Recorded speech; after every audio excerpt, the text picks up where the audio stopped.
Mega ఫ్యామిలీలో cold war మళ్లీ తెరపైకి రాబోతుందా? చెప్పన బ్రదర్ ఆపన బ్రదర్ అంటూ ఇద్దరు మెగా హీరోలు పోటాపోటీగా చేసిన కామెంట్లు మెగా ఫ్యామిలీలో చిచ్చుకు కారణమయ్యాయా? పవర్ స్టార్ ఫ్యాన్స్ బన్నీపై గుర్రుగా ఉన్నారా? బన్నీకి చెక్ చెప్పేందుకు సాయి ధరమ్ తేజ్ ను పవన్ లైన్ లోకి తీసుకొస్తున్నాడా? డీజేకి చెక్ చెప్పేందుకే విన్నర్ ని ఫిబ్రవరిలో రిలీజ్ చేస్తున్నారా అంటే అవునని అంటున్నాయి ఫిలిం నగర్ వర్గాలు. ఇండస్ట్రీలో మెగా హీరోల హవా ఎలాంటిదో ప్రత్యేకంగా చెప్పాల్సిన పని లేదు. అయితే కొద్ది రోజులుగా మెగా హీరోల మధ్య కోల్డ్ వార్ నడుస్తోందంటూ ఫిలిం నగర్ లో వార్తలు చక్కర్లు కొడుతున్నాయి.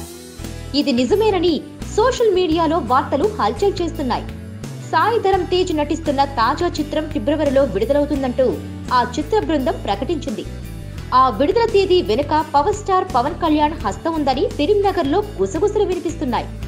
ఈ చిత్రంతో బన్నీకి చెక్ పెట్టాలనే ఆలోచనలో పవన్ ఉన్నట్లు తెలుస్తోంది. బన్నీ తన తదుపరి చిత్రం డీజేని కూడా ఫిబ్రవరిలో రిలీజ్ చేయాలని భావించాడు. దీంతో బన్నీకి పోటీగానే సాయి ధరమ్ తేజ్ తన చిత్రాన్ని ఫిబ్రవరిలో విడుదల చేస్తున్నాడంటూ వార్తలు చక్కర్లు కొడుతున్నాయి.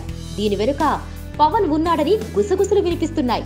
కానీ ఈ వార్తల్లో నిజం లేదని కొందరు కొట్టిపారేస్తున్నారు. Please subscribe. Hi, it's me Purna. Please subscribe.